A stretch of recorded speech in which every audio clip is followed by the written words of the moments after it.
మనం ఏదైనా తినటానికి ముందే నీళ్లను బాగా త్రాగేసి తర్వాత తినటం మంచిది. అనేక లాభాలు ఉంటాయి.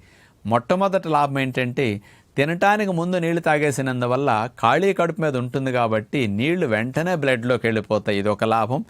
బ్లడ్లోకి వెళ్ళి బాడీలో వాటర్ రిజర్వ్ అంతటిని చక్కగా పెంచేసేసి పొట్టాప్రేగుల అంచులకు కూడా జిగురు పొరలకు కూడా నీటి శాతం బాగా పుష్కలంగా లభిస్తుంది. కాబట్టి పొట్టాప్రేగుల అంచుల్లో జిగురు బాగా ఊరి ఎసిడిటీ, మంటలు లాంటి అల్సర్స్ లాంటి రాకుండా రక్షణ కలిగించడానికి, ముందు తాగే నీళ్లు మన రక్తంలో బాగా కణాల్లో బాగా ఉండి బాడీకి మంచి కూలింగ్ ఇచ్చి ఎండ నుంచి వాతావరణ పరిస్థితుల నుంచి కాపాడటానికి ఇది బాగా ఉపయోగపడుతుంది.